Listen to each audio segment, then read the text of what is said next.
This is London Real. I am Brian Rose. My guest today is Chase Hughes, the world's #1 behavior expert, best-selling author, and former U.S. Navy interrogator turned neuroscientist and trainer of elite intelligence professionals.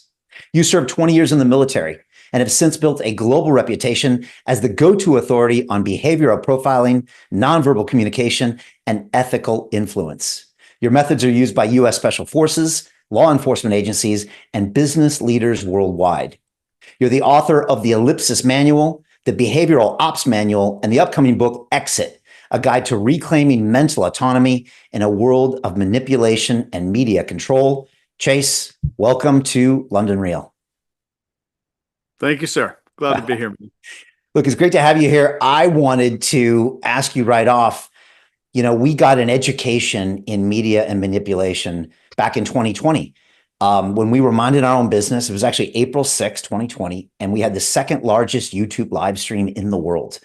And based on our calculations, it would have gone on to be the most watched podcast of all time. It would have been a beat Elon Musk, Joe Rogan Smoking Weed, which I think was around 10 million. And based on our live numbers and where we were on our previous, we thought that would get to 20. And 30 minutes later, it was deleted and banned from YouTube. Now, I'd been on there for 9 years. We were in the partner program. I'd been down to the headquarters in London, and this never happened ever before. And my immediate reaction was anger, and I tried to re-upload the video. That's kind of how I was like, I couldn't compute. And that started our, years-long battle for free speech. Soon after that, pretty much all the tech platforms dinged us. We were on the front page of the BBC, which actually put pressure on YouTube to pull us down. And I got an education in the censorship apparatus and also in media manipulation, which is what you talk about. And so maybe my first question, Chase, is do you think that the world learned a lesson about how the media manipulates them through that whole crisis? Or do you think that the more we think we're immune to it, the more susceptible we are? Yes to both. Let me, if I can break this down. Yeah. What I think happened is during this process, I don't think we learned a lesson per se. I personally wouldn't characterize it that way, but I think you're right in saying that something shifted for sure. And what I think happened is we had information weaponization, information control. The dude who invented mRNA was banned from social media for talking about the vaccine that he Like like. Dr. Malone. Yes. Yeah, yeah. So we had so much stuff like that going on in such a tiny amount of time that it was like a psyops campaign, but they moved a little too fast to where like everyone kind of woke up to it. So what happened is we developed a rapid and contagious mistrust of authority, or of what we perceive or call authority. So it made a lot of people start seeing things and looking for things that they normally wouldn't.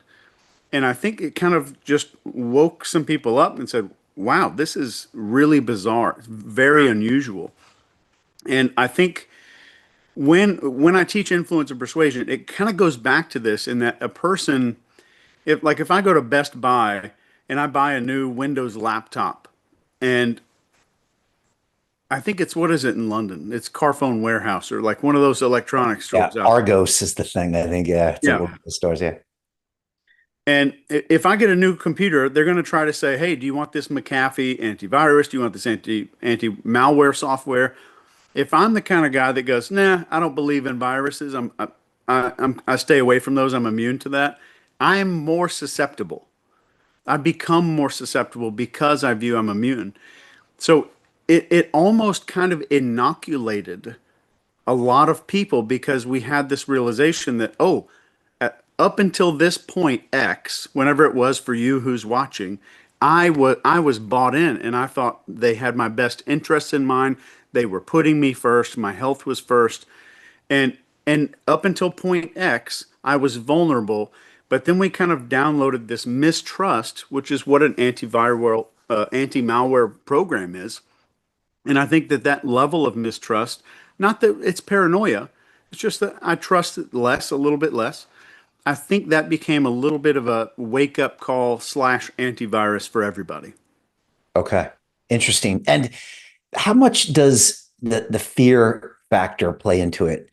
Because obviously that was everyone was scared. Some would argue that was used as a tool. I still remember the numbers that would show up on the newspapers and on the websites, and the they would just almost paralyze you with the numbers of cases and deaths and all these things. And as you dial up the fear, it seems like you dial down the awareness and the intelligence.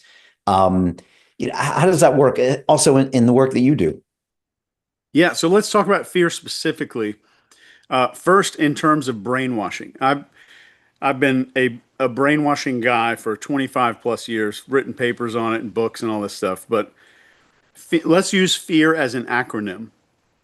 And if you think of the word fear, that spells out the 4 steps of perfect brainwashing itself. And so the first one is F, and that stands for focus. So the first thing we have to do is capture the focus. And what we're talking about here is the mammalian part of our brain, this lower little animal thing that lives down in here that makes most of our decisions. I need to capture that focus. And the number one way to do that is to subvert expectations and prevent you from predicting your future. So it's like if you think of Caesar Milan, how does the dog whisperer Yeah. come in like some He celebrities? shocks them. He sticks them in Yeah, the. like he Yeah. makes a little sound, right? Right. Uh, so like some celebrities got this little asshole dog that's biting everybody, and Caesar Milan's got to come in. First thing he does is massively change that dog's environment. So it establishes a massive amount of focus. So anything novel or unexpected generates focus. So the next element in brainwashing is emotion. So now we need something to kind of bring up and down emotions. And this is a hypnotic technique called fractionation, where we're kind of going up and then back down, like a little emotional, a tiny emotional high point, and then we kind of crash back down. These numbers are looking better. There's people getting on ventilators. Oh crap, the ventilators might be doing a whole lot of bad stuff. So we Okay. had this roller coaster that happened. So we couldn't predict our future. Something unexpected happened, emotional, crazy stuff going on where we also prevents us from looking into the future. Then we get to the A in fear, and this is agitation. And this is changing the environment and changing habits in a new way. So think Caesar Milan. We're going to randomly change all these things that you thought you could expect all the time. You're going to get locked in your house. You're going to do X. You're going to wear a mask. You're going to, whatever it was. So it's focus, emotion, agitation. If I can disrupt the environment, then I create a raw, fresh area for the brain. And just think really quick of the fastest way for us to set goals for ourselves is to, like when people say move your furniture around, convince your brain you're in a new environment, get up at a different time, brush your teeth with your non-dominant hand. All of these things, that's the same process. We're just manipulating the brain in a negative instead of the positive. So focus, emotion, agitation, and what's the final thing there? That's the R in fear, and that's repetition. And then we start again. Something novel happens, something emotional happens, we get agitated, the environment's disrupted, and then it repeats again. So repetition is the core principle of brainwashing. Without that R at the end, we don't have brainwashing, we just have persuasion. Okay. And that interesting, that fractionation term I've heard used by actually pickup artists back in the day. And I think when they meet a girl, I think they try to dial in all sorts of different emotions, and it's not all bad and it's not all good. It's just experiencing all of these things, which just kind of throw you off.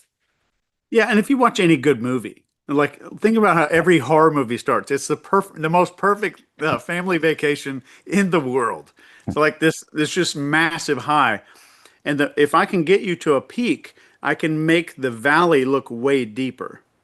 So Okay. that's kind of the theory of fractionation is if I can kind of bring you up and down, not only do you get more used to going down and kind of get more comfortable in those spots, but I can exaggerate how down you go if I bring you up first. So that's the Okay. theory behind that. This Okay. was invented by a guy named Milton Erickson. He's kind of the grandfather of modern hypnotherapy. He's the guy who got it approved by the American Medical Association. Okay.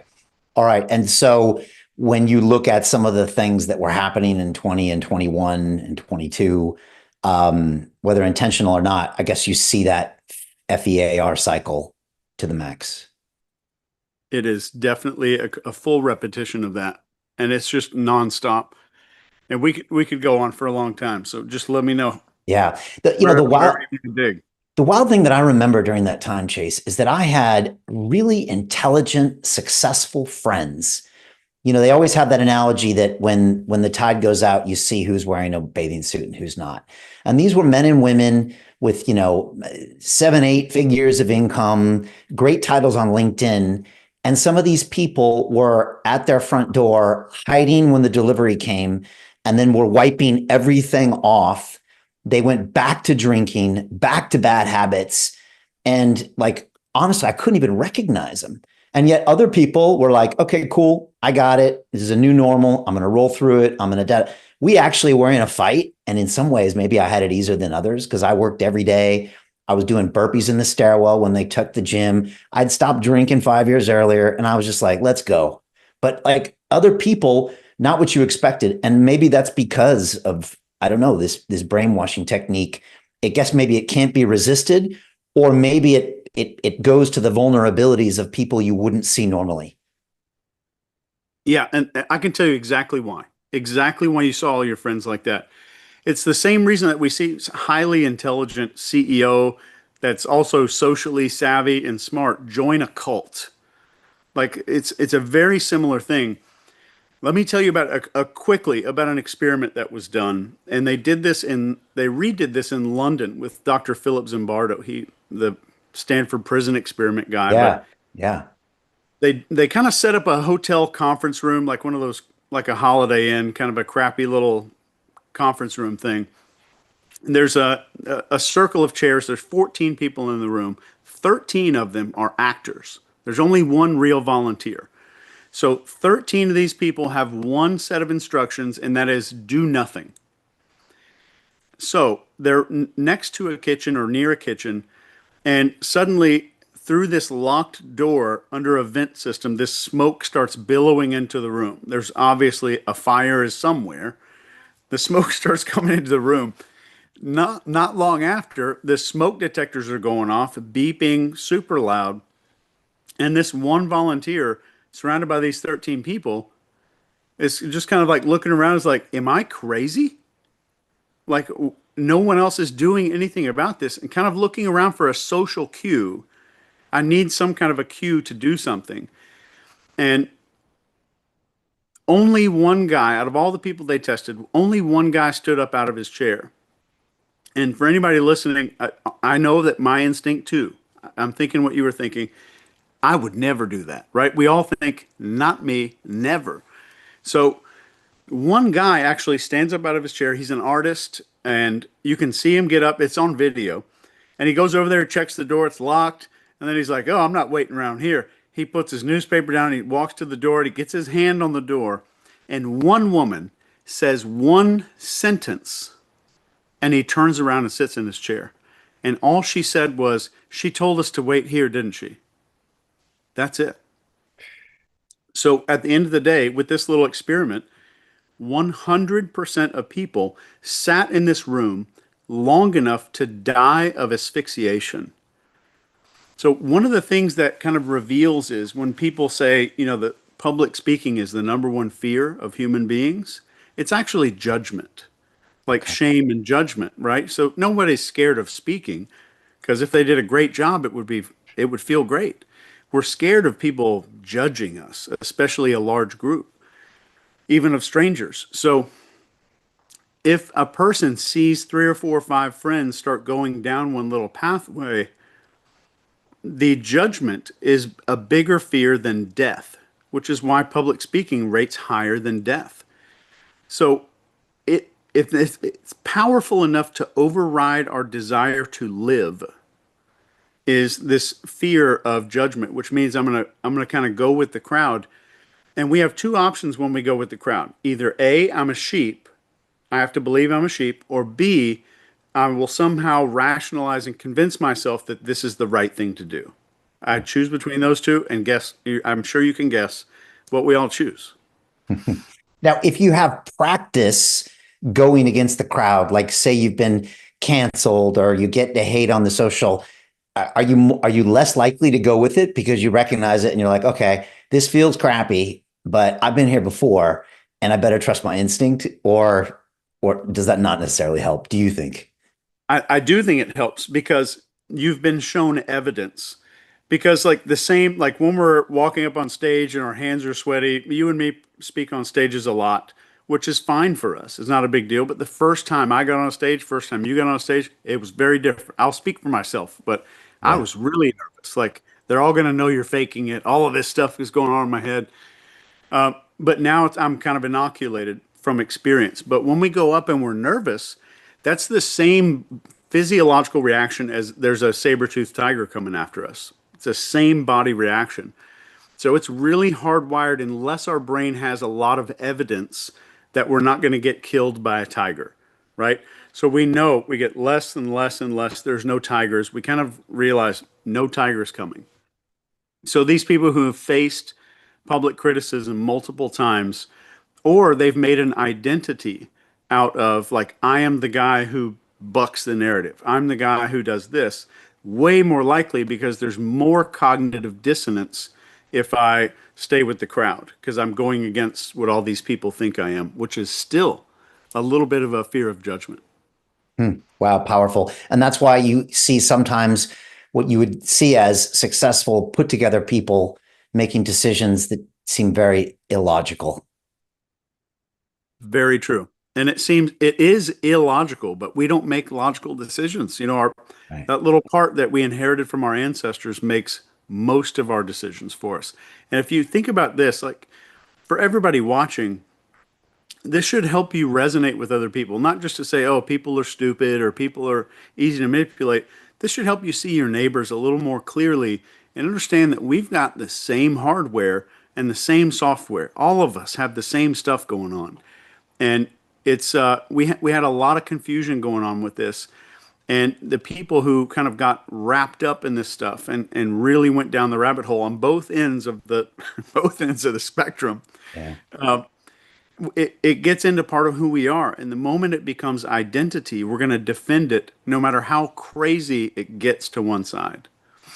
Right. So we make decisions like amygdala based decisions, emotional based decisions, and then we justify them with logic later to prove to ourselves that we're rational. But 90 some percent of those decisions are not rational. That is absolutely correct. Okay. Yes. And when you say we have the same hardware and software, because you sent me a couple of thoughts that you had, it's just to say that, look, we're all the same. And in any moment, we could be influenced in the same way. And so, depending on what your circumstances are, what your background is, this is your way of saying have some empathy because we're all really built the same. It's not like I'm better than you or I'm more immune than you. It's just where I was at that time with the information I got. That's probably why I reacted that way. Is that what you're trying to say? Yeah, so to where we would normally see people as broken or kind of messed up. And what do we do with things that are broken? We want to either fix them or fix the situation. We want to level things out somehow. And I can somehow, if I view the world as broken, I can level the situation out by just thinking I'm superior or thinking someone else is a dipshit or, whatever. I'm sorry, I don't know if you say curse words on a live That's broadcast. fine. It seems very natural for you, so I like it. Okay. Um, but the other way is like, what if we saw people as reasons? Because we see ourselves as reasons all the time. Like, did this because I Yeah. did all this, or I am this way as an adult because of all that stuff that happened back then. So at the end of the day, what if we just extended that little courtesy? You could still see the same behaviors, maybe even still pass some judgment, but we see the reasons. We see a human being as a reason. We see that behavior as a reason. And then we start to understand like that's when you get to the point where you can persuade a person and you can start changing behavior. Like from a psyops perspective, if you're trying to like engineer people to awaken, to wake people up, we have to see the reasons first instead of the judgment. Okay, powerful. And look, I want to jump into your background because it sounds pretty fascinating and a little dark. And I want to do that. But you also said something that kind of surprised me. You said genuine confidence is a superpower. And I didn't immediately see a connection with, say, confidence and compromising human minds. And I wonder if you could explain that. recently I picked up on a couple statements I've seen here and there on Twitter. People always look at, say, Conor McGregor. He was that UFC fighter from Ireland many years ago. He was indestructible. And a lot of fighters tried to mimic his confidence and act like him. But then I always wonder that the brain knows the reality. And so when those don't match up, does that affect your behavior? So I'm kind of curious what you meant by that. Yeah, so let me start by saying this one thing. Like if you and I went to a piano store right now, just a giant piano store, and I jam my finger down on like the middle key, which is a C on the piano in the store, you can go put your hand on all the strings on all these pianos around the entire store. But the moment that your finger touched the C string on any other piano, it's vibrating. So that little C string on that one piano vibrates all the other pianos. So when it comes to human behavior, where we speak from is where we speak to in other people. So if I'm speaking from a C string, I'm going to vibrate that C string in other people. If I'm speaking from inauthenticity or incongruence or performance, like that confidence that other people are mimicking with Conor McGregor, I'm speaking to a performance-based mindset in someone else, a performance-based thought. It's not necessarily that we feel that and we can like register that in a spreadsheet in our head, but what we do feel is like everything looks great on the surface, but something's off. I don't know what it is. I can't put my finger on it, but something's not right about the situation. We get a gut feeling or an intuition. And when it comes to confidence, like true confidence, it is never performative, and confidence has nothing to do with other people. So our entire world, our society is obsessed with hierarchy and status, especially today. And well, maybe last 400 years, 500 years. So this hierarchy and status. So confidence, people tend to look at other people to see if they have permission to feel confident, or if I'm faking confidence, that means I have to pretend like I'm over other people. And I firmly believe confidence is 100% about what's in here and not our exterior. And that sounds kind of like some self-help bumper sticker type of crap. But what I'm truly saying is, let's say you have a YouTube channel. If all the great comments make you feel great about yourself, and all that means all the bad ones have the same exact entryway because I'm defining who I am. I'm defining what I'm allowed to do in this lifetime by something outside of myself. So people say I'm shy, I'm timid, I can't be confident. You can absolutely be confident. And the biggest shortcut to this, and this is kind of going into this Conor McGregor thing that you were talking about, is a willingness, and this goes all the way back to this fear of judgment, is am I fully willing to face social injury? And that is kind of a good measure. Am I comfortable in what's going on? And am I just open to facing some kind of social injury or social wound in this interaction? And that's truly what real confidence is. Okay. So that's how you define it. I'm willing to accept a social wound to be myself, or whatever I do, I'm willing to accept that because ultimately I judge myself. Exactly. And I define Right. myself. Everything's all me. And we're naturally attracted to that as humans because that's typically the person that will lead us out of danger, into food, into all these things. I'm guessing why that hierarchy is so important for us. It is critically important. And in times of emergency, crisis, danger, confusion, we're not going to follow the guy with the best pitch or the best posture or the guy with like the whitest teeth. We're going to follow the most followable person. And that's the way to define it. The person that is the most clear, concise, so they have the right movement, appearance, confidence, connection, or like intent on what they're doing, and actual intent. So like we can see their how without them saying what their how is. Like during an airplane crash, let's say people survive. The person who's taking charge is the most followable person. Okay. Now, can someone fake it until they make it with that confidence? I mean, in this day of digital media, they put the suit on and they come out there and they got the advisors behind them. And I mean, actually, I think Trump is very confident, but I'm just thinking of the way he kind of displays himself and he's always on point and presentable. And it feels like some people kind of did that in 2020 and then it broke down later. But can you kind of fool some of the people some of the time? I definitely think you can. Okay. And I think a lot of times we fall into that. Like we look at the David Koreshes and the Charles Mansons of the world, and if you look at it, if you just imagine a pendulum shape, so like we have a left and a right side. So on this side we have collapse. On this side it's like I have to shrink. I'm going to get small to make other people more comfortable. I'm going to shrink down how much money I ask for, my presence in a restaurant. It's shrinking in multiple ways. And on the other spectrum of this, we have posturing. So the posturing is I'm going to exaggerate behavior, which is performative.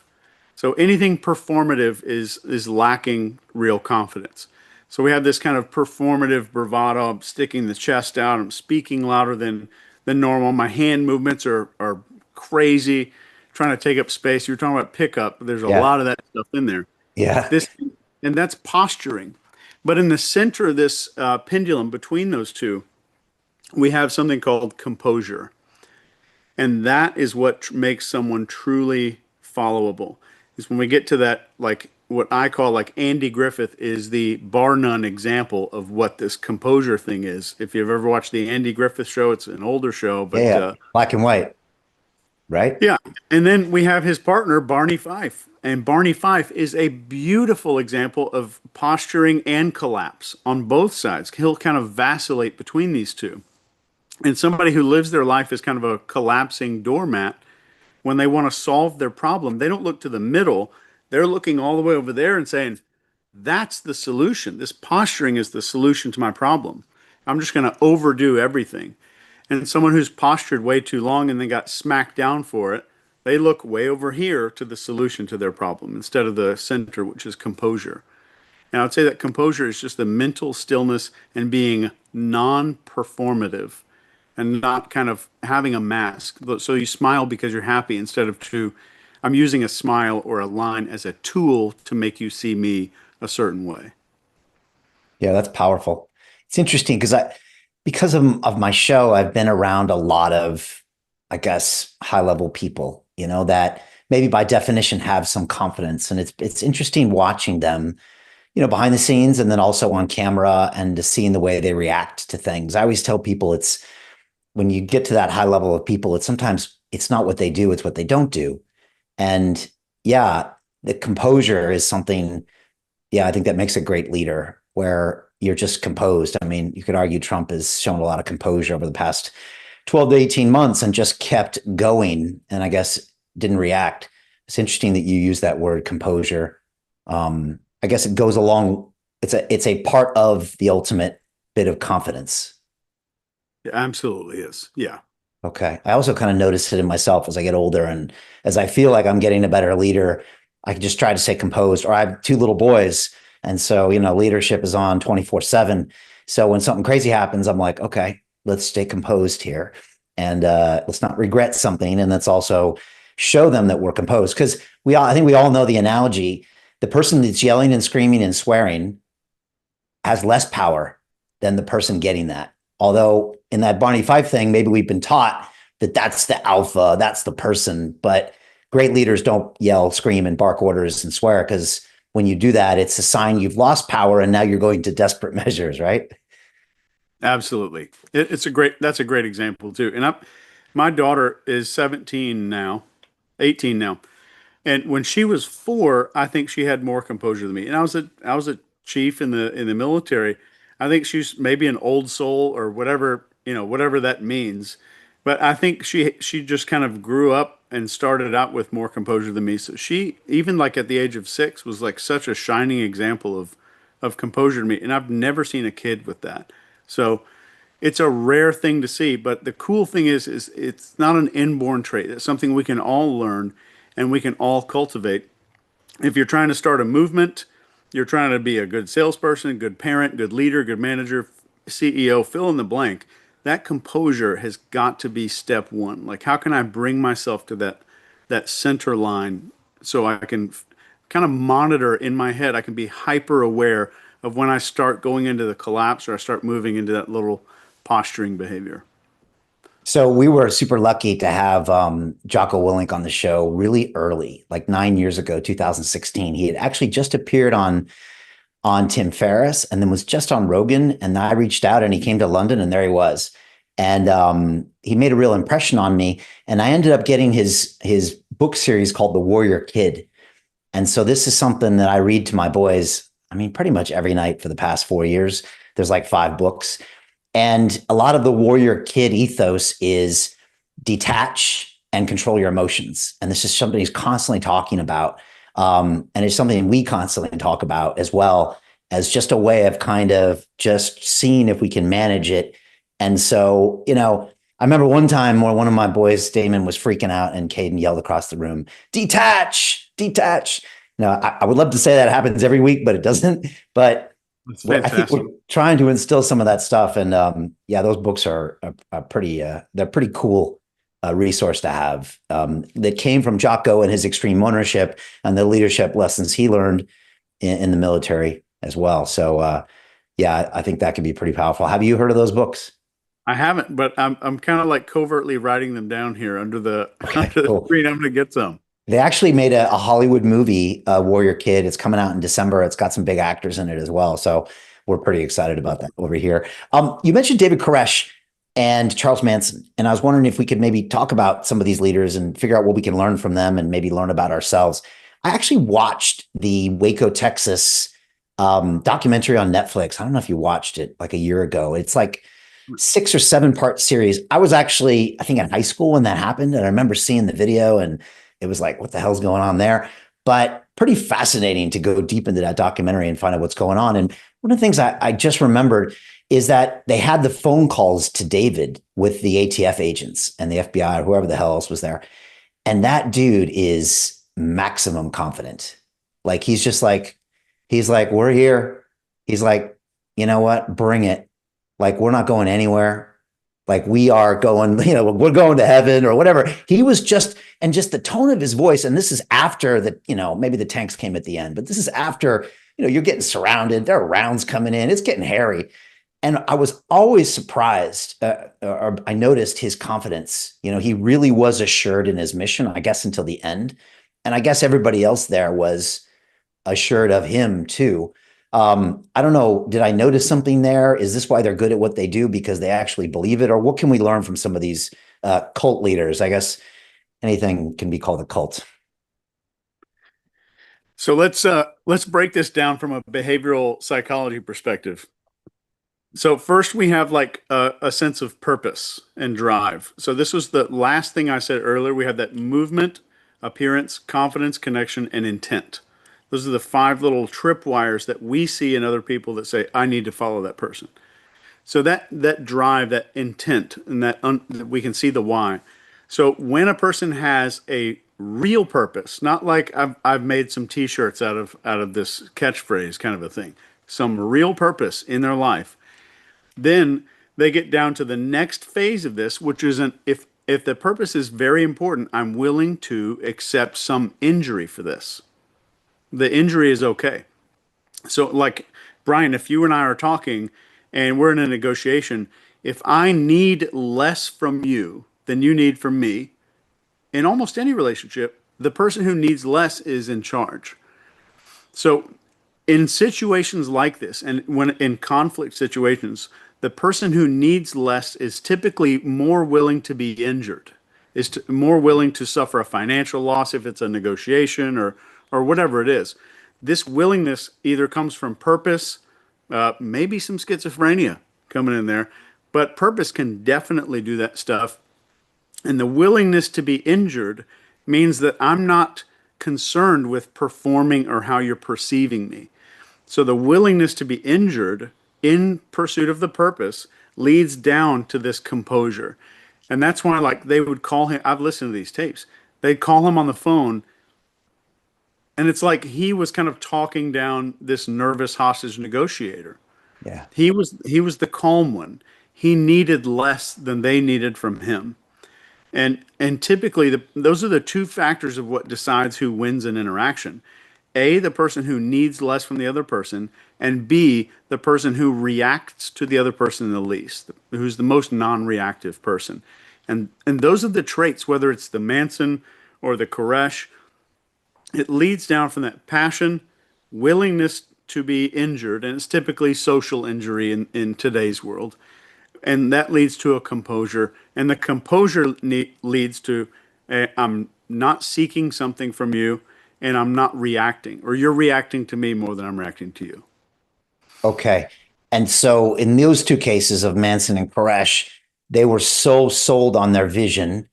They attracted people around them that maybe didn't have a vision, wanted a vision, and then wanted to come along with their vision, and then therefore started to compromise themselves or make choices maybe that weren't in their physical best interests because they were now the more reacting person or the person that wanted to be a part of something. Is that kind of what happens there? Absolutely. Yeah, and I've spent my life studying interrogation and stuff, and interrogation is a way of talking someone into doing something that's probably not in their best interest. So I spent time with cult recruiters out in California. I spent time with a lot of different people who did jobs like this that talked people into weird stuff. And the funny thing is that there's no intelligence barrier.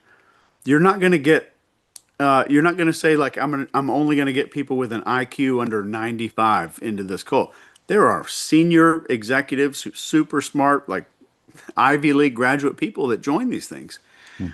So typically what happens is there's an introductory identity agreement.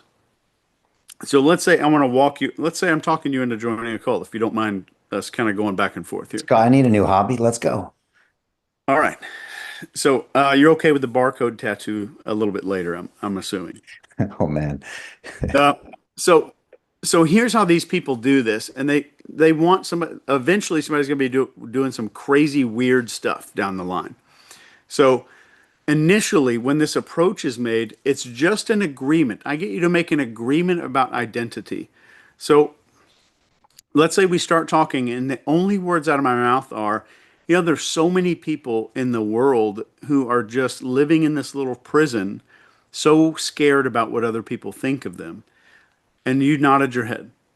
Hmm. So I've got you to agree that you're not one of those people within about 10 seconds. So Okay. now, so now I've built a little hallway of cognitive dissonance. So now that I've got you to agree to one thing, I'll do a few more things in the conversation to start narrowing that hallway down to where there's just one little solution at the end of it. Will most people agree to that or not always? And if I don't agree, then you use a different tack. I think most people, 99% of people will agree. Okay. But it's And still a yes ladder that takes me down your primrose path. yeah. And maybe just 2 minutes later in the conversation, I might say something like, well, Brian, I really appreciate talking to you, man. I had social anxiety growing up as a kid. How did you, like, have you always been this open with other people, or is this something you learned? The moment that you answer that question, then you've made an agreement not to shun people who fear other people's opinions. And now you're giving me advice or answering on how you're so open. So I'm kind of like now opening your mind up to different possibilities. So it is a slippery slope that feels like it might be a compliment here, a compliment there, maybe a question about you. But what that's doing, those are hacking your identity. It's not changing who you are when you go home at the end of the day, but you made an agreement in front of another person that you are this. So that builds a hallway that's each wall is made out of some kind of cognitive dissonance. I have mental stress if what I said I was and my behavior are not lining up. And no So one's immune to this stuff. Even if you think you're the tough guy, even if you're the best poker player in the world, you're saying, I think I've seen some of your statements before that we're all still the same software and hardware and we're all susceptible to this. Is that kind of what you assert? I think we are. There may be some very rare exceptions with some mental disorders or something, but I think we're all susceptible, and I think it's a good thing. Okay. I think if none of us were immune to this, we wouldn't have social norms. We wouldn't like when you and I both, like if it's 2 in the morning and we're driving home, there's not a single car on the road, and we come up to a stop sign. just the thought of just like running it and going through just kind of produces discomfort in us. And that's our tradition, like our need to follow along with what the tribe is doing. So I think if we're born with those things, it's good. That's what Okay. keeps us from like getting into an argument and I decide to de-escalate instead of punch somebody or us like just openly using profanity in front of a giant group of children at a museum. Uh, there's some weird stuff that we might have a tendency to do if it weren't for these social norms. And these social norms, if I can get into it for just 30 seconds, Yeah. which is fascinating, they're called folkways, and people don't use that term very often. But folkways, if you imagine like the first time you saw a kid in second grade get made fun of, and at our age, I think you and I are about the same age. It was like if I did wear a pink shirt to school. I'll just give myself as an example. Damn. Back in the day, they had these shirts called hypercolor that would change if they got hot. Do you remember those things? I do, yeah. They were a brief fad, I think. Yeah, very brief. But I wore a pink one to school one day and I got made fun of. I got called all kinds of like homophobic slurs, is what they would call them today. Yeah, as you should have. Yeah. But what that was is this is children enforcing social norms without realizing that that's what they're doing. So even as second grade children, like where somebody does something odd or outside the group and people make fun of them, and that enforces conformity. So even as children, we get this weird instinct almost to help enforce some of these norms. Some of these norms, like when other people are doing stuff like that we saw in 2020 and all this, some of the other stuff are stupid. But a lot of them are great. They keep us well mannered. They keep us nice to each other. They make us kind. They make us like get in front of somebody on the highway and still, even if we'll never see them again, we still kind of do the old Yeah. wave thing when somebody lets us in. And those are great parts of it. So I don't think it's a bad thing. Okay. So you were kind of walking me through that interrogation, or maybe even that cult induction. So you're kind of getting me to kind of come along, agree. You're giving me a compliment that will now make me behave in the way you want me to behave. What are some of the things that are coming next? I think these are some pickup techniques as well, as I remember. But that you're not the kind of girl that doesn't call someone back if you give them their number, are you? No, never me. But anyways, I'm having flashbacks to those guys from 10 years ago. Tell me some of the steps here. Man, I was into that. I thought for the first, probably maybe a year, I was into that stuff and I thought it was great. And I brought my mentor was like 72. And I brought this pickup book and like he was buying me lunch and I slapped this thing down on the table. I was like, "You're not going to believe this." And he was like, "I want you to do me a favor." And I'm sorry to sidebar this, but it's great that he was like, "Flip to a random page in this book and show me that any page on this book is not teaching you a way to fake like you're a man and that you have your stuff together." And I was that day, I flipped through and I took his challenge. I was done from that day on. Was the book So The Game by Neil Strauss? it, no, it was a Maybe one different of book. the other pickup guys. You have a good point there. One thing I will say as a compliment to the pickup guys is that as they go down this route of trying to get better with women, the majority of them actually end up looking inside. And so I would say that those are the guys that actually develop faster, self-develop to build that real confidence and to build the man they're proud of faster than almost any other people that I've seen out there. Now, sometimes it takes some time, but one thing I would say about that community is a lot of times they really finally see, wait a second, instead of doing all these tricks, I could just become the guy. So I will say that to them. I don't know if you went that far there, but Absolutely. And I think, like, if you go on LinkedIn or anything, you're going to see these articles like 12 ways to command respect like a CEO, all of this kind of like BS stuff. And you open the article and it's like, make really solid eye contact, speak louder, good posture, just all of this stuff. They're teaching you symptoms of confidence instead of the cause of confidence. right. So like I can wrap you in a heating blanket and squirt water in your nose. It doesn't give you COVID. It's giving you some of the symptoms, right, of COVID. So we're learning these symptoms, and after a while, we're like, well, what if I did something that shifted me as a person, where all of those things were a byproduct of me just making that shift? And that's, I totally agree with you, man. That I think that's that shift to internal, and we make some of these adjustments, and all those things are kind of a byproduct. But let me tell you this final phase of the interrogation Yeah. cult recruiting process here. So there's a few more tactics that they might use, but keep in mind from the beginning, there's compliance escalation. Even if it's like right as the conversation starts, I'll step to the side 8 or 9 inches and get you to start reorienting yourself to me. I'll point and make you look where I'm pointing. So I'll get your neurology to start saying, I'm complying, I'm complying, I'm complying. So it's like by the time that I need you to do something greater, it feels like logical. It feels like you've been doing all of this, and subconsciously, you feel like it's a logical next step. But then we get to this kind of close of the cult recruiter or interrogator, either way.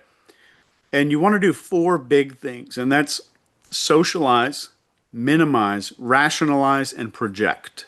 So socialize meaning everyone will understand if they had this information. You're not going to be judged by other people. Minimize, it's not a big deal. A lot of people do this. This is tiny compared to X and Y and Z. Rationalize, and in this phase, we're saying anybody in your position with all this information would do the same thing. And I think this makes sense. If we look back on this and this and this is the logical, obvious next thing to do. And then project. And then we're going to shift the blame away from you. So I might say, and honestly, Brian, we've been talking a while. It's no wonder you waited, because not a lot of people have access to this level of information about our secret program that we do on the weekend. So I'm pushing the blame away.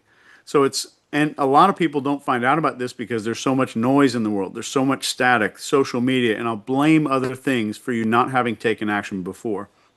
If it's in an interrogation, I'll say, it's probably somebody stole money from their company, let's say.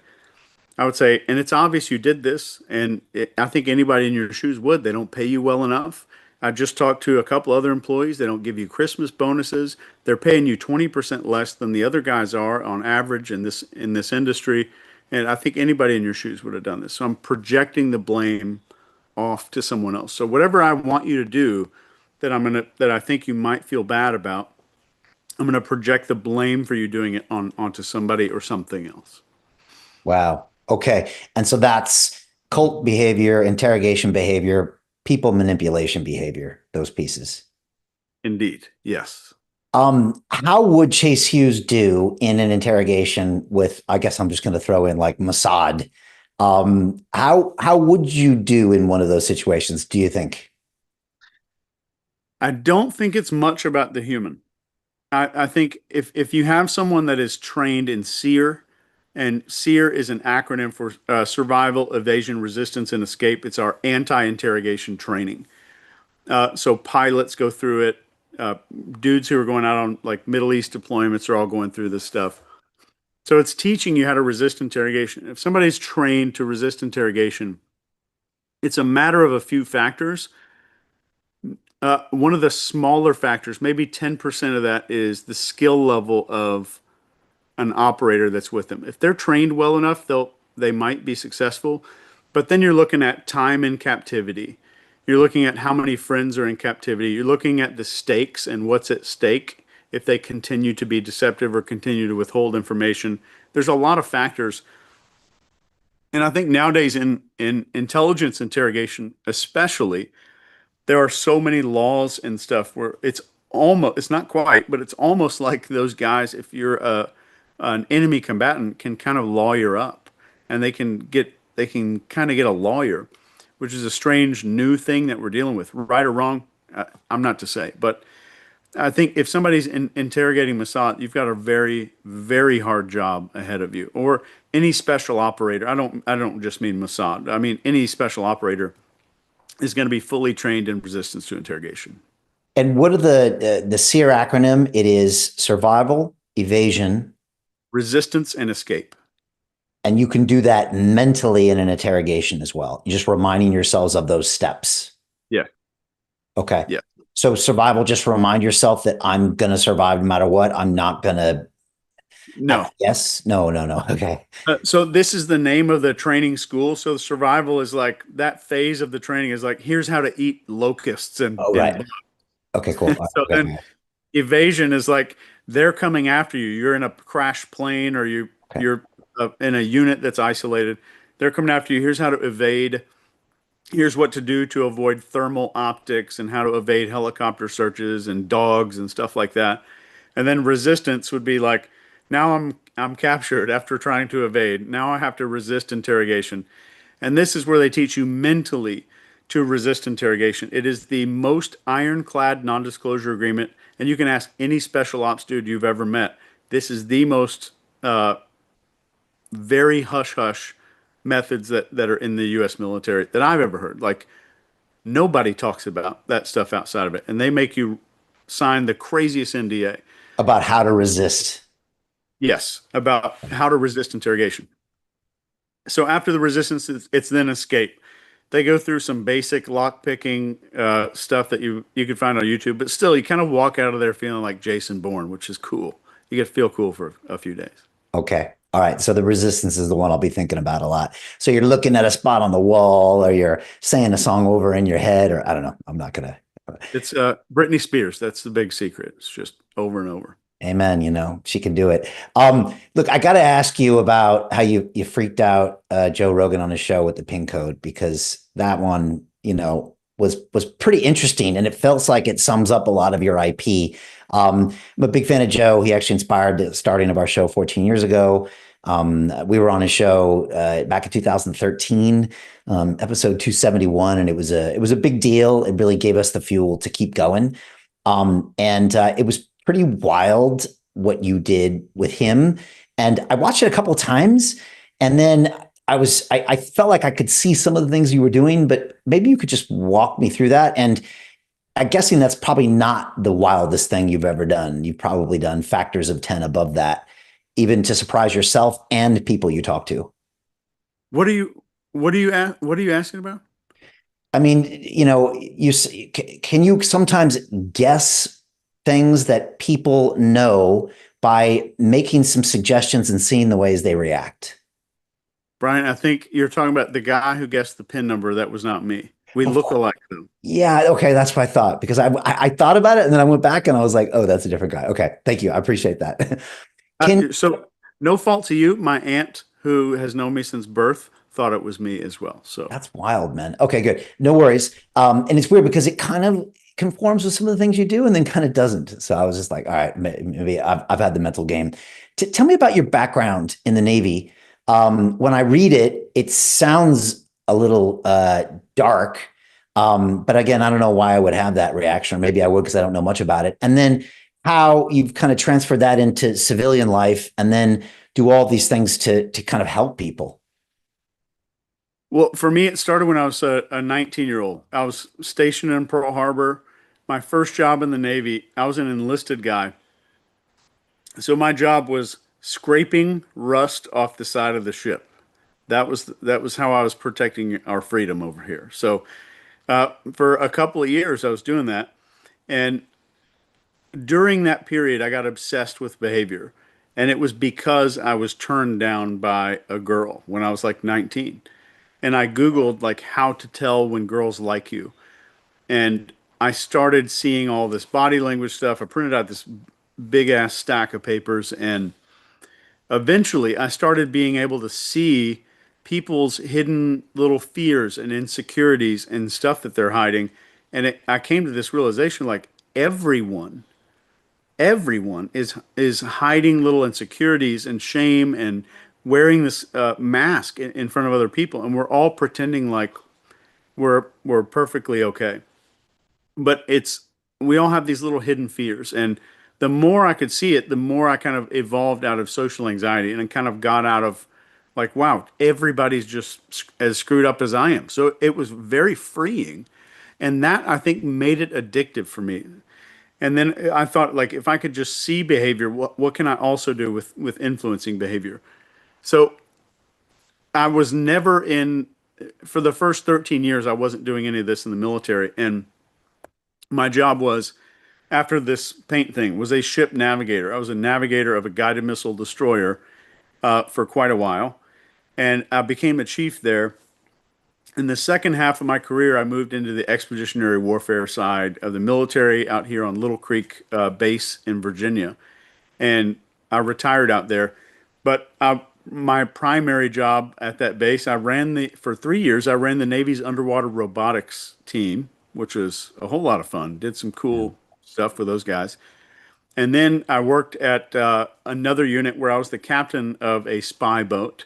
But in between those operations, I worked in detainee operations only for like 2.5 years. So that was the entirety of my work there. But I continued studying and teaching this stuff throughout my entire career, and eventually wound up starting to teach it towards the end of my career, like the last 3 years of my career. Okay. You talk a lot about body language and how it's important, but most of us either misunderstand it or don't understand it. And I was wondering if you could give me just a quick crash course. Yeah.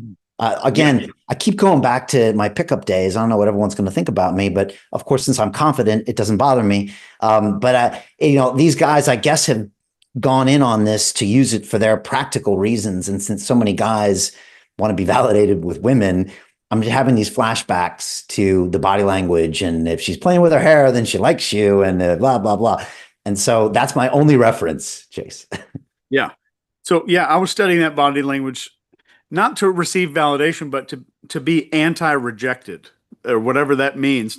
But it was just to avoid rejection at all costs because that hurt. That hurt Yeah. like, Yeah. and I just didn't want to do that again.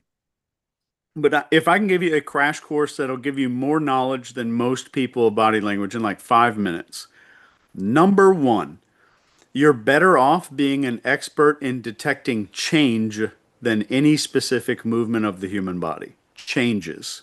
So, like, we started a conversation and you look like A, then I asked you the weird question about that thing, and then you had behavior B. So, like, we had a shift in behavior. So, if you can spot change, you're better off if you just learn to spot change. There are a few general rules that I think people should follow when they're looking at body language. Fear makes our body protect arteries. Number one. So, like, we have a few arteries. We've got some femoral arteries that are down here. We have some brachial arteries under here, and we have carotid arteries right here. So, fear will, like, if I'm sitting here like this and my arms are out, and all of a sudden you ask me a weird question and both of my arms kind of go like this, and I start talking like this, that's a fear response. And that's something, it's not a red flag. And I'll be the first to say, I'm probably not the first to say, but on this show, there is no body language for deception. It does not exist. What we're really looking for is a little pile of behaviors that indicate stress or fear. So that's really what we're looking for. And in a context, if I ask you about chewing gum and your body like locks up, and then I ask you, did you, you know, steal $2 million from the casino, and your body does the same thing, that's kind of meaningless to me, right? So context is super important. So first, I'm looking for change. Two, I'm looking for clusters. Am I seeing multiple things happening? And three, context. So like if all of a sudden I go like this right when you're talking, but the AC just kicked on, it's blowing on me and it's like 50 degrees in the room, that's some context involvement, right? So what I want to do is watch for the movement and change because people is we tend to see these pictures of body language. We see pictures of somebody like this. We see pictures of somebody like with their hands up in the air. So it kind of teaches our brain over time that body language is this business of still images. And even I thought that for a long time. But what I'm really looking at is like somebody's hands are on their lap and you ask them this really pertinent question, and all of a sudden their hands kind of move back to their groin, which is protecting the femoral artery. That's a big deal. So I'm just looking for that little tiny movement, little 2-inch movement of groin protection, artery protection, and finally, is the body opening or closing? So, like, if as we start the conversation, am I seeing space in the body, and then is it getting smaller at a certain time when we're speaking? And one micro behavior that I think would be vital to anybody, and this is the first thing that I teach to private equity groups that, they get pitched. They're venture capital guys that get pitched. I don't know anything about business, but they get pitched by these guys all the time, and they want millions and millions of dollars. And they say like 35% of the time they'll buy something, and the guy's just a total BS artist, just lying to them and somehow wasting money. I don't know what he's doing with it. But so the first thing I teach these guys every time they call me out to do training is this thing called blink rate. And blink rate is the most reliable indicator of in the moment stress. So blink rate is a measure of how often we're blinking, not how rapid the eyelid moves, but how many times per minute we're blinking. So to give you a little, just a little class on this, the average blink rate for human beings is like 12 to 17 blinks per minute. And when we get stressed, it can be upwards of 80 or 90. Wow. And what's funny is we can feel that stress, but we don't notice the change in our eyes. And since we're so unaware of that shift and that change, it's such an unconscious behavior that it becomes super reliable to people like me. The inverse of that, since the high means stress, we tend to think that, oh, when it's really low, that means comfort. It's not true. The low blink rate tends to indicate a level of focus.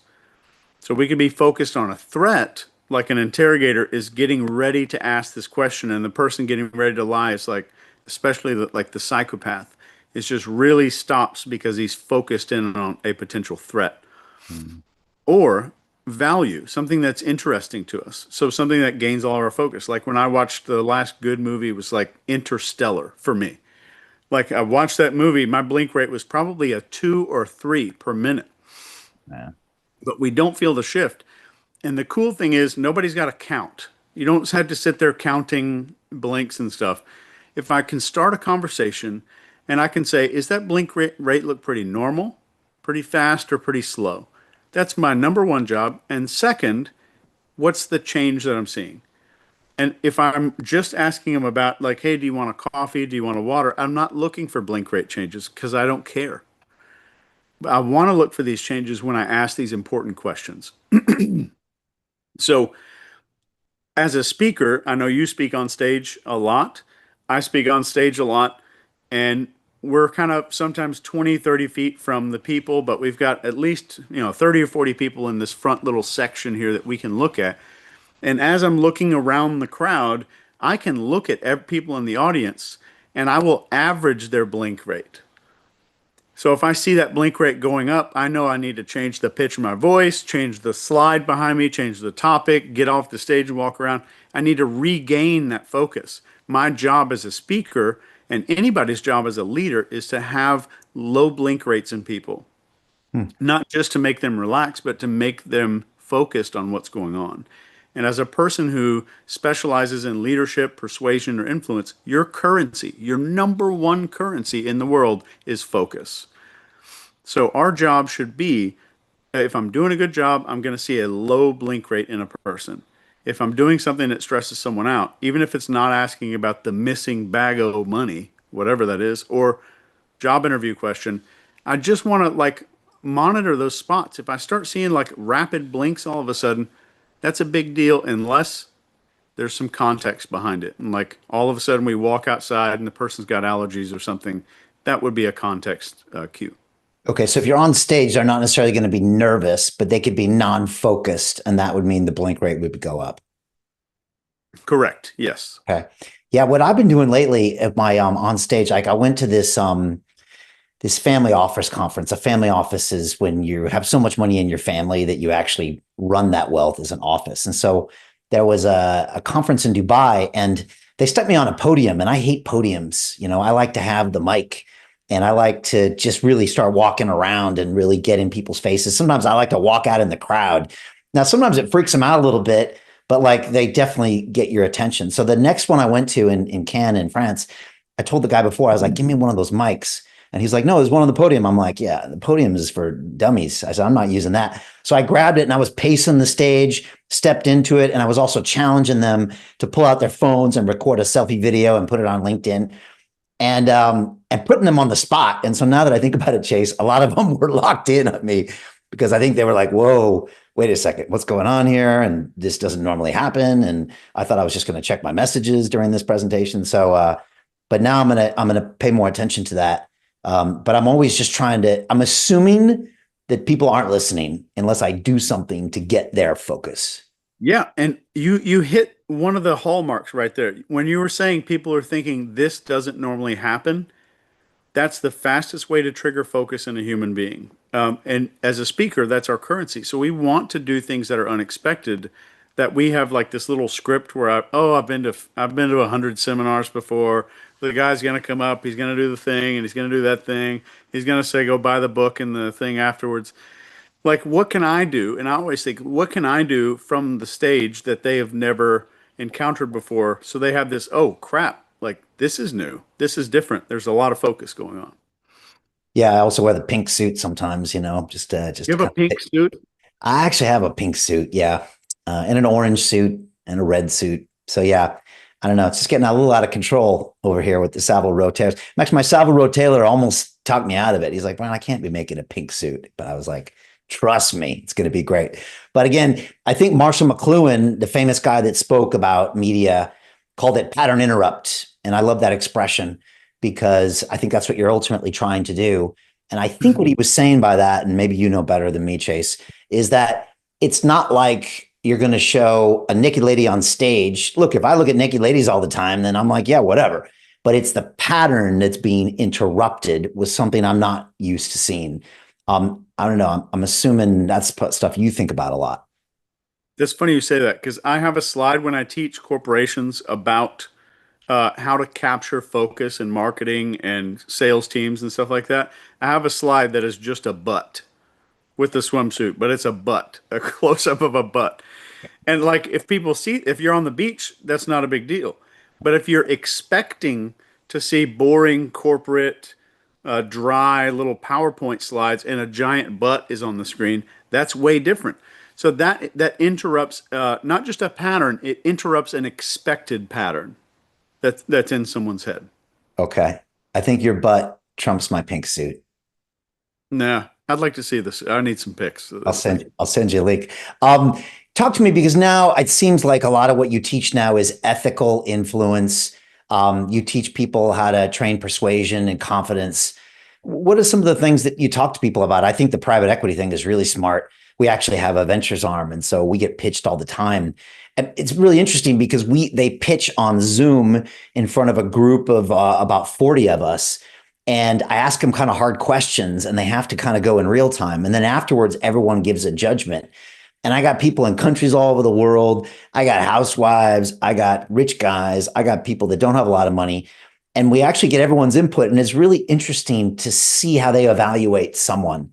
And they'll be like, yeah, there was something off about that guy. Or Brian, when you asked him that question, he didn't answer it. Or this is the guy I feel like I want to follow into battle. And so it's definitely important because, I mean, I think people still invest in people at the end of the day more than anything. So I'm just kind of curious how you teach this and what do you teach to do and not to do? So when I teach the VC guys, the first day, one of the biggest lessons we go over is the first hour that you meet someone, we will always project onto them. Because when we have limited information, we'll project something onto that person. And this goes back to like the ancient theater days, like the Shakespeare Theater there in London. Uh, like when a big performance would happen, some big emotional moment would happen, the actor would turn around to the crowd and look out at this crowd with a blank expression.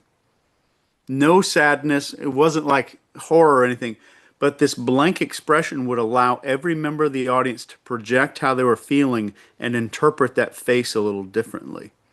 So was that a victory? Was that a loss? Uh, because I mean, they knew this back then. Hmm.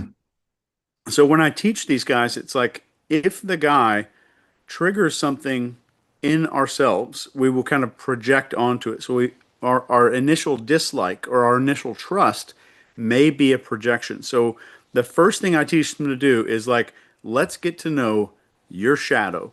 So we all go in there and I had this little thing that we walk through called an inventory. And we go through that and like here are the ways that I will likely project onto a person so that they're automatically set these tripwires in their head so they know if these things start popping up. And I think at the end of the day, one of the biggest lessons that we give to these VC people, and sometimes they just like I call it renting me. They just have me sit in the room and I'll just wear a little like country club sweater vest kind of thing, and I'll look like one of the bros in the back of the room. Nobody knows who I am. And I'll just sit back there and I'll do check marks and X's, and the guy next to me will kind of look over. And if they have more questions, I'll be like, oh, yeah, he was lying about this financial thing, or he was really stressful about this one little thing right here. Just ask him. Ask him one follow-up question about this thing. So, one of the best questions is in interrogation. It starts in interrogation where it's called the punishment question. And the punishment question goes like this. It would say, let's say there's a crime committed, and I'm talking to you in the interrogation room, and I would say, Brian, what do you think should happen to the person that did this? And I'll just wait. And at that point, if the person's an innocent person, that doesn't cause them stress. A guilty person gets stressed from that kind of thing. Um, and the second question that we translate into these VC people from the interrogation, it sounds like it's called a bait question. And it sounds like, is there any reason? So, like if I'm interviewing, let's say you're OJ Simpson and you're coming into LAPD the next day, and I ask you a question and I say, OJ, I want you to think carefully before you answer this. I just want to know, is there any reason that one of the neighbors would say that they saw your Bronco outside of Nicole's house last night? So I didn't say that we had that data, but only a guilty person would feel stress in this moment because I'm either I'm asking you to lie, like you're going to either A, be caught in a lie, or B, you're going to have to say yes, and now you're going to have to admit that, oh yeah, well I pulled in, but I didn't see anybody home, so I left. And now I've got you at the crime scene. So those two questions, like, uh, what if we find out that XYZ is not true? What should happen? Like asking those kinds of questions in those meetings. And the second is there any reason that someone might find a record out there that indicates that XYZ might not be true or might be not what as you're describing it?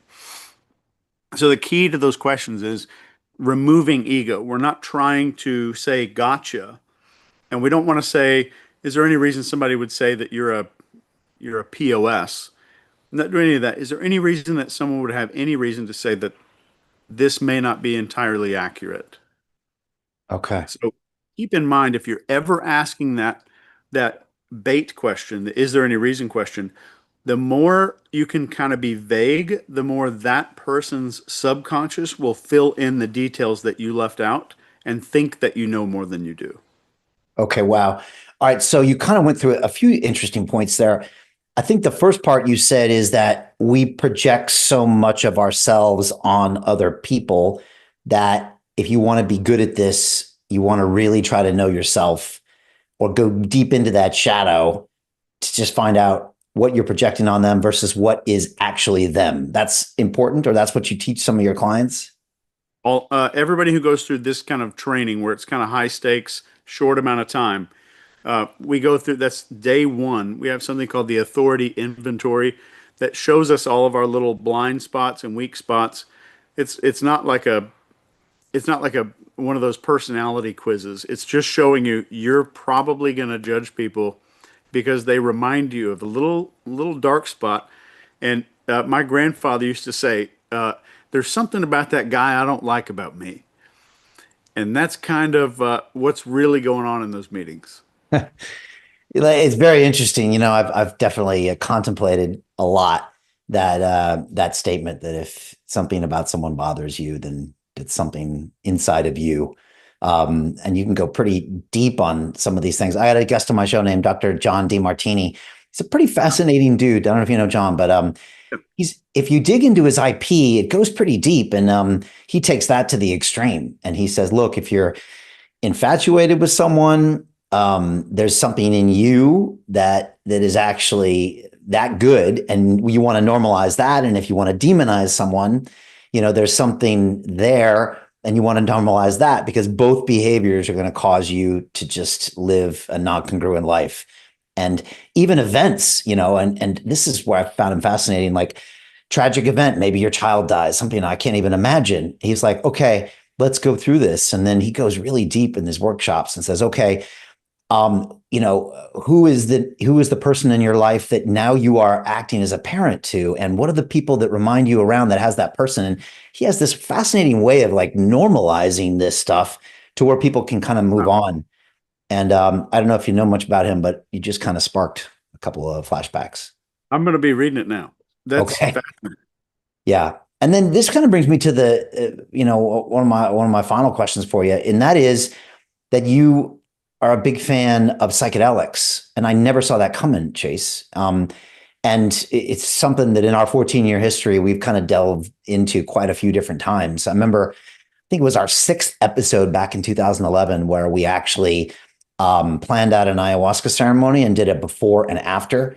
I was terrified at the time because I just left the banking industry, and nobody on YouTube, well, there was nobody really on YouTube, but nobody was talking about psychedelics. Now there's people that live stream their, Yeah. 8 gram mushroom trips. But back then it was very hush hush. And I was worried even talking about it would get me in trouble. But we ended up going pretty deep on a lot of this stuff. And I made a documentary film about going back later. And I've had a lot of the big names on there from Dennis McKenna, who's become a good friend. And I actually drank ayahuasca with down in Costa Rica. But the reason I guess I'll ask you about this is because for me, it really gets me to understand myself and can really make me look deep inside of myself and find out what's holding me back and what I'm colorizing the world through my lens to where Yeah. maybe I can see things more clearly. I'm kind of curious why you mentioned those. I think this we're kind of undergoing this new awakening with these drugs. I hate the word drugs. It's just not. We're classifying multivitamin, Medicine. aspirin, and heroin and mushrooms all in the same weird basket. And it's So a loaded word as well, Nancy it is. Reagan, say no to drugs and all that. Yeah. Yeah, and that's a whole nother rabbit hole, the DARE program. Oh yeah. But You see it for all the manipulation it's doing. oh yeah, Oh, it's yeah. damn, dive down that someday. Yeah, well, not to mention the war on drugs and then the fact of the role drugs play in politics and money and everything. But man, that's our second episode. Yeah. So if you just look at what's going on in the last few years, not even to mention in the 1950s, they used psychedelics as prescription therapy for all kinds of disorders and depression, anxiety, addiction disorders, all of this stuff. And then somehow, like, that's made to be illegal. And then now, just looking at the research, the preliminary research from just the last like 8 years of treating veterans with PTSD and addiction disorders and all that, it's the most effective drug tested for psychological conditions in human history. And I heard one doctor say in a study that came out recently, I can't remember who published it, but like one dose of mushrooms is the equivalent of like 15 years of behavioral therapy. Yeah. And there's something beautiful about it. I have temporal lobe epilepsy. I have this brain disease called mesial temporal sclerosis, where my brain tissue is dying Wow. rapidly. And I was having 9 seizures a day and losing, billions of neurons.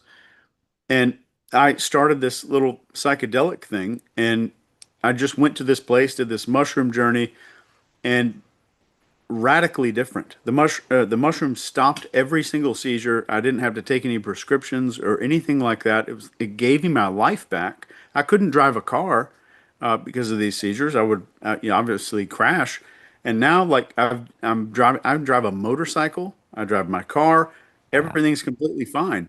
And I think psychedelics are like 90% of that journey, and I don't think I'd be here without them. And they reverse so much brain disease, so much trauma, and all this. And most people don't know that they're neurogenic. They help us to grow brand new baby neurons in our brain. And we can't just grow baby neurons just from like drinking some cool, you know, supplements from the internet or something. Like this stuff is a miracle. And even things like ketamine, which is man-made, can generate some new neurons, help people with addictions and depression, anxiety. It's just such a miracle. And it's not like these psychedelics are non-addictive. They're anti-addictive and they're non-toxic and they don't have like, oh, you can take this 2 times, it's going to cure your depression, but your liver's going to fail in a year and a half. Like there's none of those kind of side effects like we see with so many prescription drugs. When did you have your first psychedelic experience, and how often have you gone, and what different psychedelics have you used? My first was 2019 in a place where it was legal, and it was life changing. It was like a 5 gram psilocybin dose, Yeah. and the doctor there gave me MDMA before I even really knew what it was or what it did. But I needed it because like it kind of knocks your ego out, and I had a big fat ego, and I needed something to kind of punch me through that wall, and that was just life changing. Just that one thing. If I had never done it again from that day, it was life altering for me. And then I've since tried DMT just within the last few months with a guy named Danny Goler who's working on this project Veil Break and all that with the University of London. And that was I don't know if you've ever done this, but I like have, yeah. 6 minutes long, and it is maybe one of the most profound experiences I've ever had. And the weird thing is, you come back with all kinds of unbelievable, I don't even want to call it knowledge. You come back with unbelievable something and zero knowing. It's like you get shown a million things that you cannot comprehend, but you know it's badass and you know it's incredible and beautiful and spiritual. And then you come back and you're like, yeah, I can explain nothing. So I think that there's so many people out there. I'm a neuroscientist, and I did a neuroscience program up north, and then I did studied medical neurology at Duke University. And there are a lot of neuroscientists out there that like, here's how psychedelics work. I don't think we have 0.01% of the surface scratched of how those things work. And I think that us not being completely convinced that we have it all figured out is okay. I think that's okay for people to say that, and I think we need more people saying that it's okay that we don't know, but we know that it works. If you look inside the average operating room, they're using anesthesia. No one on earth knows how anesthesia works, Isn't that but we crazy? use it every single day. Yeah, we could probably talk another a full episode about the psychedelic experience. We had Rick Dublin on the show, who's been trying to legalize MDMA since the mid 80s many times. We've had the guys from Imperial College London on the show who did a lot of the early research, from Professor David Nutt to Robin Carhart Harris, who then moved out to California. Obviously, the Dennis McKennas of the world, who are kind of legendary. I did a whole documentary film about my experiences. So, yeah, there's something very powerful. Also, they have a really a storied history of being made illegal because they were probably contributing to social unrest and anti-political things in the US that actually stopped them, as you know, from being used in medicine for 30, 40 years. So, and of course, the pharmaceuticals don't like them because it's a one shot and you're done. It's not your statins or your other drugs, your antidepressants that will make you a lifelong customer, Yeah, shall we? they're treating causes instead of symptoms. And Yeah. it's amazing. And I remember the biggest revelation for me was not even verbal. The person who was guiding me through the mushrooms, my first time, I kind of opened my eyes. I like pulled the blindfold off, opened my eyes like mid-journey. I was like, why does everything look like the cave paintings and Mayan stuff and all the like weird art in New Mexico? And he just smiled at me. He's like, and I was like, oh. It's like This is ancient. Like this is our Yeah. ancestors Yeah. used this. It was very spiritual and sacred. It wasn't some recreational thing that they bought at a street corner. They treated it with a tremendous amount of respect, and I think we should too. Yeah, I ultimately I think I'm a fan of the ayahuasca experience. I hadn't been for about 6 years, and then I went, and then I waited another 4 or 5 years because, as you said, it's very challenging and not something you want to go do the next weekend per se. Because if you do it and do it right with the right dose, then it can really cause a lot of introspection. And the worst thing that you can do is try to explain it to someone because Yeah. it's there's no words for it, and a lot of times it even cheapens it. So I just can't. I'll come home and I'll be like, yeah, I got nothing to tell you. I'm still trying to figure it out. Is usually it. But ayahuasca is that orally active DMT, and for me, Chase, it really gives me real commandments and lessons and things I really need to think about it. We actually did a show back in the day in 2013. It was called DMT Before and After, and I was there with my co-host, and we said we're going to try DMT for the first time, and then we stopped the episode and we flew to Spain, and we tried the DMT, and we came back and gave our reactions. It was ended up being one of our most watched episodes, but for me, it was definitely an alternate reality that clearly shows you that everything that we experience is just total nonsense. But I, with the smoking the DMT, I don't get those deep lessons that I have to work on for the next year or two. But look, that's just me. I'm so happy to hear it helped with your seizures. I've heard of these things, but it's hard to believe that actually worked for you. Yeah, it's hard for me to believe. I mean, just mixing that and methylene blue has been life changing for me. And I've published medical papers on methylene blue and all that, which is a whole nother thing.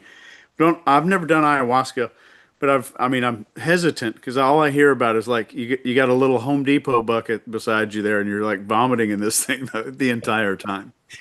There is a purging stage that can happen. They've probably been doing that in ceremony for a very long time, although probably as humans, we've been doing mushrooms for a long time. But yeah, when done right with the Shipibo shaman from Peru, with their Icaros being sung in the background and the ceremony that you can get, it's pretty powerful experience. And I really prefer it.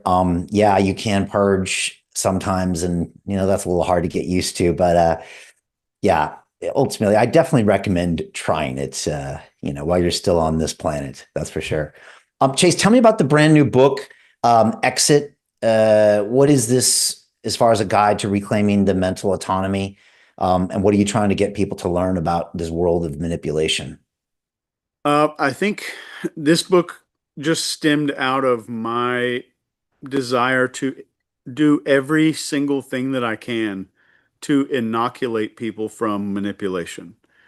And while I can't, like, man, if I could throw it on a USB and give it to everybody, I definitely would. But I think education in just, I can teach you just a few things that, and if I teach it to you in the right way, that will set off a tripwire in your brain, whether it's one person or an entire media organization trying to manipulate you, it's going to set off every alarm bell in your head. And you're going to just start, like we talked about earlier, building those walls of cognitive dissonance. We're kind of building walls the other way of non-manipulation, of sovereignty, of just like emotional sovereignty or mental sovereignty, where I don't have to be manipulated by that stuff. And I would say that I'm a brainwashing expert.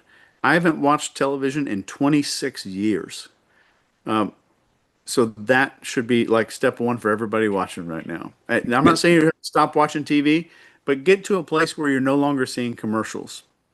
Because commercials are the beginning of a lot of this stuff, especially for children. Commercials have two goals and two goals only: make you compare yourself to others and make you feel like you're not enough yet. The last word yet. Then I'll have to invest or buy something or keep going with something. Wow. Yeah, I remember when I stopped cable like 20 years ago or something, or it was at the time quite a controversial decision. And then whenever I go on holiday, the worst is when you go to the States and you're in a hotel room and it pops on, and then you see the pharmaceutical ads. That's always a shock. Where it's like, geez, this is 2.5 minute long and it's really well produced. And that's that's kind of scary. And then you just see the news as well. I remember I was at a doctor's appointment in London one time, and I caught the BBC, which I normally avoid by like the plague. Nothing to do with the fact that they helped cancel us in 2020. But I just looking at it like, man, it's just fear mongering and the murder here and the this. And I'm like, who can actually believe this? And then I realized that most people do. Most people do. Wow. You know what happens? Let me just say one thing about all this fear. Our brains have not changed in 200,000 years. No different. Same wrinkles, everything's the same.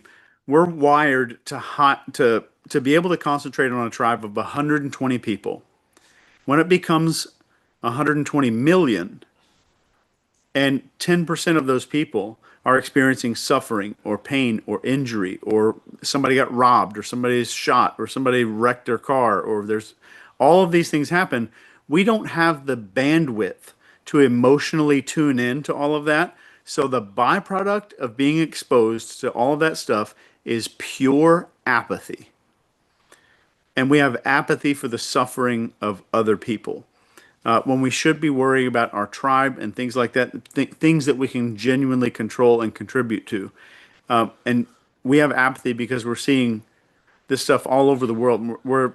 People keep saying, "Oh, the world's in such a bad place right now." Like, I don't know. A few hundred years ago, they were cutting people's heads off by the millions. So we're just more exposed to that negative information, and we get this bias that people several hundred years ago had access to what was going on around the world, and they were just paying attention to their community and the neighbor and where they could control their life. So this apathy is not some engineered by some guys smoking cigars around a dark room conference table. It's just that's where a lot of the money comes from, and that's how we can sell commercials. It's not a I don't think it's a dark secret. I just think it, it's a byproduct of the algorithms and all that kind of stuff, and we are engineered to have that apathy after a certain amount of time. It's inevitable.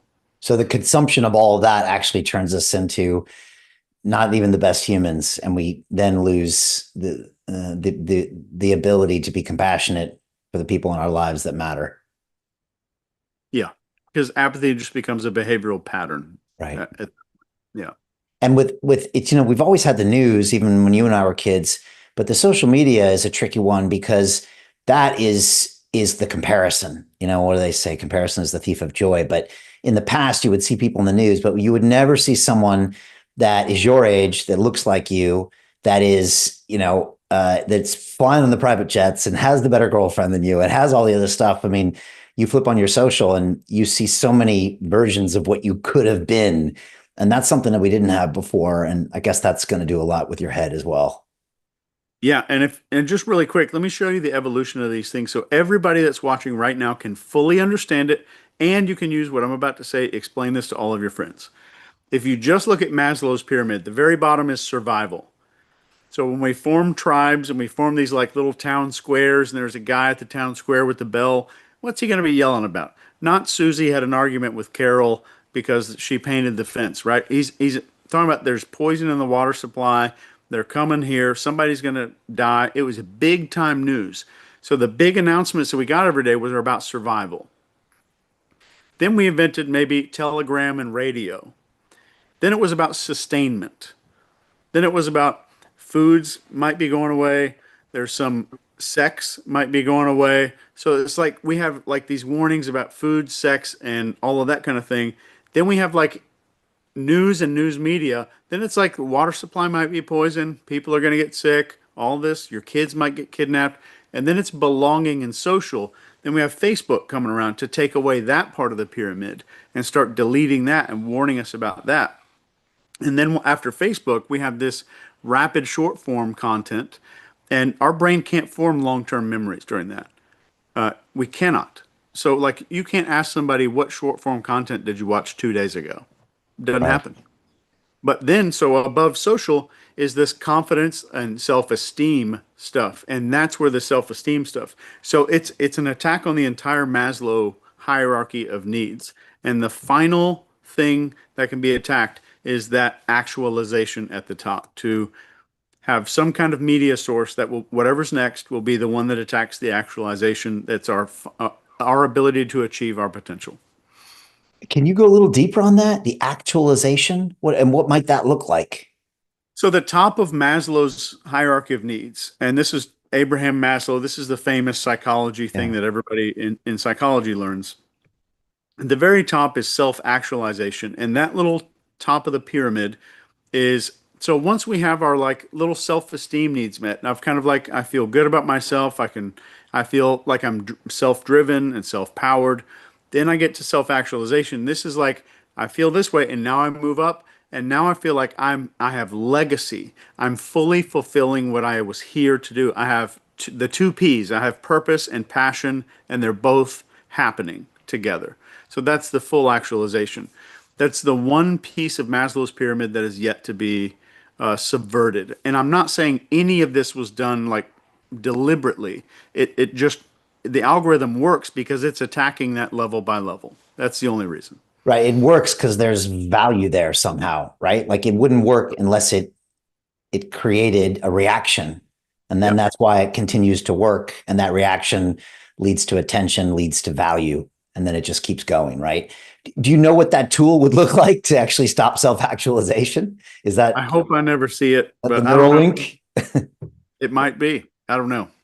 And let me ask you something. Like we saw everything that happened in 2020 and 2021, and it maybe wasn't just the virus, but also, the fear and then the disinformation, misinformation, censorship, and everything that went alongside of it. So obviously we've had a little break from that narrative.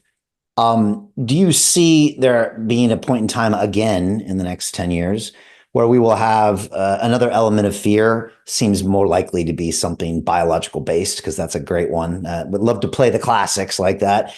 And now we're going to be in a state chase where we have an AI interface as opposed to the internet interface. And back then I could search and be like, oh yeah, the BBC, I kind of know what they're doing. I kind of know what he's saying. Rogan usually knows what he's talking about. And now it's like ChatGPT just spits me out the answer that I've now gotten so used to trusting. And it tells me the directions and it tells me the best recipe and it tells me when to get, my meat on Mondays. And so I'm assuming it's telling me the answer here. I guess how dangerous is the next level, which is AI woven in, because we didn't experience that in 2020. I'm no expert, but I will say that if we want to attack some kind of thing on the very top of that pyramid, the next pandemic will be digital and it will be some kind of quantum computer where everyone's little private browsing history and all those little things that we hide so much on the internet and stuff like that is going to become public. And that's the one thing that will be a pandemic that is undoable. And I think that's the next way because our tendency is to retroactively act on what happened previously.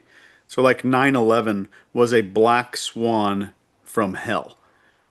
So, what we just retroactively just kind of let's build all this stuff so it doesn't happen again, not really preparing for any other of the black swan events. And I think this is the next black swan will be some kind of massive uh, ripping off ceremony of the masks through some digital means.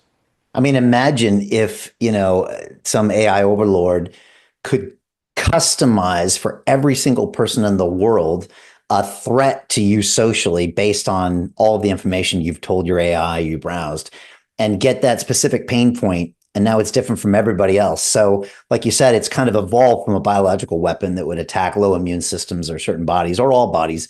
And now you know that exact one thing, and everyone's got one thing, or at least something more than anything else. And then that could pinpoint it.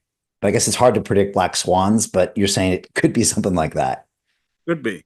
I mean, that's what some of the guys that I work with work on the U.S. government red cell team that plan again. There's only 12 of these dudes, but they plan these little events of like what could happen, and that's definite possibility. And I think at the end of the day, if everything collapses, we're all just going to turn to the Amish and be like, "Hey, we need some advice." Yeah. Can we help you build the barn? We're coming Yeah. over. Yeah, I mean, no, just imagine the information and the disinformation and all of those things. I mean, we just rely on so much of our digital devices to tell us what's going on. Imagine if that can be manipulated away, so we just don't know what the hell's going on. And look, I've had all the AI experts on. I went deep on this in 23, and I went down a deep, dark hole. I won't lie. And when you talk to those guys off camera, they don't really disagree with that, because we are getting to a place where it's going to be super powerful. And they always say, well, how the AI is going to kill us. And they're like, you couldn't even imagine it. You couldn't even imagine. Just like the cow doesn't know it's taking a bullet in the head to give a burger to some kid in South Korea. It couldn't even conceive of the fact that that's what was happening. And something similar could happen with us. And one of the best ways to do it would be to co-opt the information in a way that would probably cause reactions, or the lack of information, or the disinformation, or this. So yeah, we're plugged into some interesting times going forward, to say the least. So true. Chase, what's the best way for people to follow you, pre-order the book, or book you professionally? What's the best way for people to get in touch? Just check out our website, I guess. It's NCI, like neurocognitive intelligence .university, nci.university.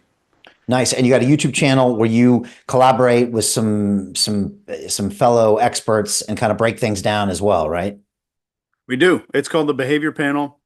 And I have my own channel that has de-indoctrination and deprogramming videos on there, all about showing you how to spot psyops. There's like 23 steps to spotting psyops and manipulation and all of that kind of stuff. Everything you would ever want to know about, like, being inoculated from mass manipulation, is there on my channel. Just type my name into YouTube. I love it. You started the conversation by mentioning Dr. Robert Malone. Do you know him? Because he, as a medical doctor, actually just recently wrote a book about psyops. I wish I knew him. He seems like a cool dude. As a dude, not even as the doctor. He just seems like a cool guy, and I wish I knew him. Yeah, he's a cool dude. I'll connect you when we're done here. So, Chase, thanks so much. This was fascinating. I was kind of hanging on your every word, and really gives me a lot to think about. And yeah, I'm going to be noticing a lot of different things over the next couple of days, I think, that I wasn't before. So, look, appreciate you, and definitely would love to go deeper in the future on psychedelics and things like that. So, thank you so much. No doubt. Thanks, Brian. Appreciate you, man. All right, my pleasure. Thanks, everybody. We'll see you next time on London Real. Take care. I feel blessed. I'm so happy to be part of that amazing journey. I'm glad I decided to pull the trigger and join. You can literally come into this place with zero knowledge of investing and then learn how to find deals. In the investment club, we get these offers on a daily basis. We get the next papers on our table. Don't sit around. Don't let this play out in front of you. Jump on the London Real Ventures website. We are interacting with amazing visionaries who are setting up those cutting edge technologies. This has been an interesting ride, and I cannot wait for you to be a part of the investment club. Hope to see you on the inside. If you haven't jumped on a free masterclass, do it. The best investment you can make is in yourself. Please join us. You're welcome and you won't regret it.